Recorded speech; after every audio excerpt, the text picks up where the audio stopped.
ভালো লাগলো এটা শুনে যে আমাদের ট্রেলার ভালো লেগেছে, গানটা ভালো লেগেছে। আমাদের ট্রেলারের রেসপন্স খুব ভালো। যেসব কমেন্টস পাচ্ছিলাম, পড়ছিলাম, আহ, যেটা ঠিক যেভাবে, যে কারণে আমাদের এই ছবিটা করা, এটা ভীষণ একটা রেলেভেন্ট একটা সাবজেক্ট এখনকার দিনে, যেটা হয়তো ঘরে ঘরে আছে এই গল্প। এবং সেই কমেন্টস গুলোই কিন্তু পাচ্ছিলাম আমরা ট্রেলারে, যে এটা তো আমার মামাতো বোনের গল্প, এটা তো আমার কাকার ছেলের গল্প। এইসব বাড়ির বাড়ির গল্প, যেগুলো হয়তো দেখুন, সিনেমা মানে আমরা জানি যে খুব, আমাদের এরকম কোনো একদম নভেল টপিক বলাটা খুব ডিফিকাল্ট হবে, কারণ সিনেমা এমন একটা জিনিস যেটা হচ্ছে প্রত্যেকটা জায়গায় কিছু না কিছু ভাবে করে করা হয়েছে। কিন্তু আমার জ্ঞান তো আমার মনে হয় না বাংলা ছবিতে ভাই বোনের এরকম একটা গল্প, যেখানে প্রপার্টি নিয়ে একটা এত সূক্ষ্ম বিষয়, এবং অন্নপূর্ণা যেটা প্রথমেই কথাটা বললো, সেটা আমার মনে হয় সব থেকে বেশি নভেল জিনিসটা, কারণ একদম নতুন ভাবে একটা নতুন গল্প, অথচ বাড়িতে বাড়িতে বয়ে এসেছে, অথচ এই গল্পটা এতদিন পর্যন্ত কেন করা হলো না ঠিক জানি না। কিন্তু আমার মনে হয় এটা আমার ভাগ্য যে এরকম একটা গল্পের মধ্যে একটা পার্ট হতে পেরেছি। গল্পটা অসম্ভব ভালো লেগেছে। ভাই বোনের গল্প, কত ভালোবাসা থাকে ভাই বোনের মধ্যে, কিন্তু কোথায় একটা মানে ছোটখাটো ভুল বোঝাবুঝি বা টেকনিক্যাল গ্রান্টেড যেগুলো হয়, যে কোন রকম লোভ, যে আমার প্রপার্টির উপরে যে আমার লোভ আছে না, লোভ, কিন্তু ওখানে প্রপার্টির উপর আমার সেন্টিমেন্ট আছে, ওখানে আমার বাবা থাকতো, মা থাকতো। এই যে ছোট ছোট ব্যাপারগুলো, এটাকে অদ্ভুত সুন্দর তিনি লিখেছেন, অপূর্ব। আর যে ডিরেকশন দিয়েছে অপূর্ব। এই ভাই বোনের সম্পর্কটা বিউটিফুল তুলে দিয়েছে। আর এর সঙ্গে সমাজের যে ব্যাপার, সমাজের ব্যাপারটা তো অবভিয়াসলি চলে আসবে। আমি ব্যক্তিগতভাবে ভীষণভাবে দুঃখ পাই কোনো ফ্যামিলি যদি ভাই বোনের মধ্যে ঝগড়া টগড়া হয়, কারণ আমি চাই সব মানুষ মিলেমিশে একসঙ্গে আনন্দ করে থাকুক। সেটাই আমার ব্যক্তিগত মানে। আমাকে যখন প্রথম ফোন করে গল্পটা বললো, একটা সামারি বলেছিল, তারপরে স্ক্রিপ্ট শুনতে আসতে বললো।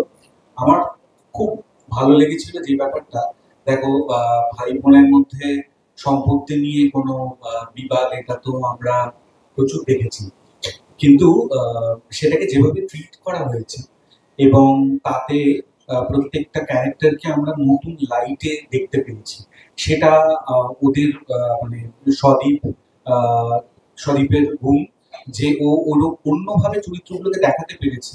যেমন ভাই আর দাদা, বোন আর দাদা, তাদের মধ্যে তো এটা চলছে, কিন্তু পরিবারের অন্যরা তাতে কিভাবে রিয়াক্ট করছে, দাদার ওয়াইফ বা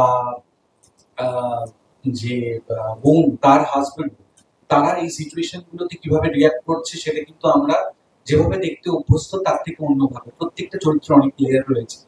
আমি একটু আগে থেকে শুরু করছি, কারণ অনেক বছর জার্নি সুরিন্দর ফিল্মসের সঙ্গে। অ্যাকচুয়ালি রিশপাল সিং, সুরিন্দর আঙ্কেল, এরা আমার গডফাদার। আমার প্রথম ছবি ছিল 2004 প্রেমী, ওখান থেকে শুরু করেছি যাত্রা। তো আজকে 2025-এ এসে একসঙ্গে কাজ করছি, এটা আমার কাছে অনেক, আই এম সো ফরচুনেট। আর যাদের সামনে আমি স্টেজ শেয়ার করছি আজকে, আমি একটু আগে বলছিলাম রঞ্জিত দা, আমাদের বিষ্ণু ভগবান, আমাদের ইন্ডাস্ট্রি, ওনার ছবি দেখতে গেছি স্কুল বাং করে। প্রচুর ভিড়, 2-4 জন আমরা বন্ধুরা গেছি। তো ছবি দেখতে দেখতে ডায়ালগ শুনছি, প্রচুর পয়সা পড়ছে হচ্ছে শত্রু ছবির নাম। তো ভাবছি যে কালকে তো পড়া দিতে হবে, স্কুলে যেতে হবে।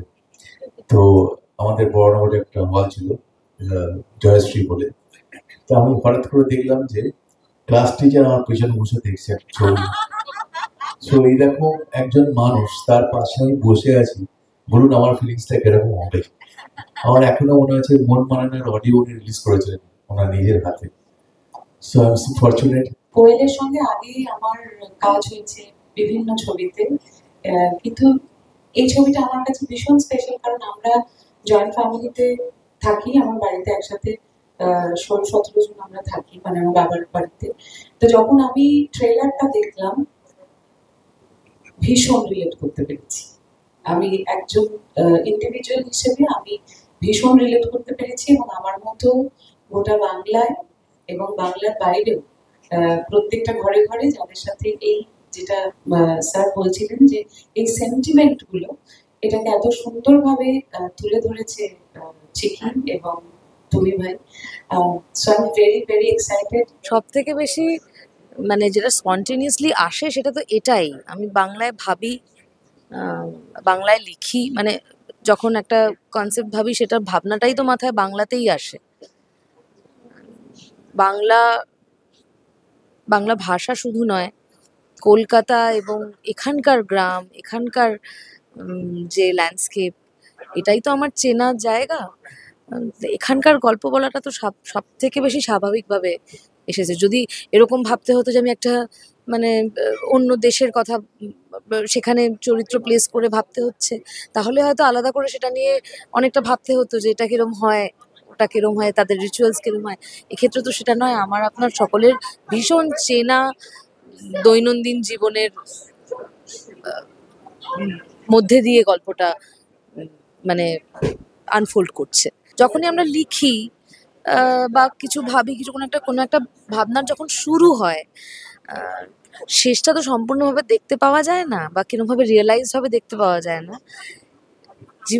জীবন তো হতে হতে হয় ওরকম স্বার্থপরও। আমি বলবো যে প্রতিটা মুহূর্তে ভালো ভালো মানুষগুলোকে পেতে পেতে পেতে পেতে একটা নিজেকে সার্থক লাগছে।